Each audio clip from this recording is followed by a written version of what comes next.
আন্দোলন সংগ্রাম করে সেই স্বৈরাচার হাসিনাকে 4 আগস্ট পদত্যাগ করতে বাধ্য করিয়েছেন এবং দেশ থেকে পালিয়ে যেতে উনি বাধ্য হয়েছেন।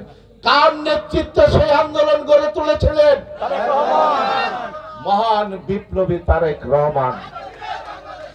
আজকে সেই তারেক রহমান এই বাংলাদেশটাকে ভালোবেসে আগামীতে বাংলাদেশে যাতে স্বৈরাচারের জন্ম না হয়, এই বাংলাদেশে যাতে কৃষক সমাজ আর দুর্ভোগে ধুকে ধুকে মৃত্যুর দিকে ঠেলে না দিতে হয়, এই বাংলাদেশের যুব সমাজ আগামী দিনের ভবিষ্যৎ তারা যাতে মাদকে আসক্ত হয়ে আর নিজের জীবনকে ধ্বংস না করে, তার জন্য সেই মহান বিপ্লবী তারেক রহমান রাষ্ট্র কাঠামো মেরামতের এই 31 দফা কর্মসূচি ঘোষণা করেছে। এই 31 দফার ভিত্তিতে যদি বাংলাদেশ চলে, এই আমার সামনে যে কৃষক সমাজ রয়েছে তাদের ভাগ্যের পরিবর্তন ঘটবে। মোনালিসা হেভি ফ্লো 15 পিস প্যাকেটের সাথে 8 পিসের একটি প্যাকেট একদম ফ্রি।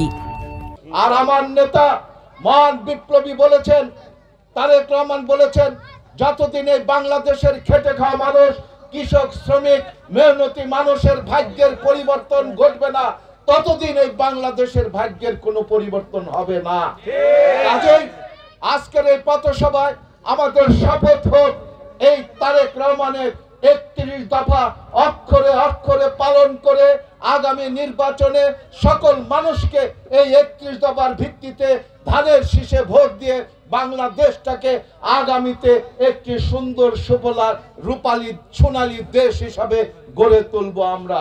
আজকে এই 31 দফা প্রচারণা সবার আমাদের অঙ্গীকার হোক, আগামীতে 31 দফার ভিত্তিতে এই বাংলাদেশ যদি পরিচালিত হয়, এই বাংলাদেশ একটি সুখী সমৃদ্ধ বাংলাদেশ হয়ে গড়ে উঠবে।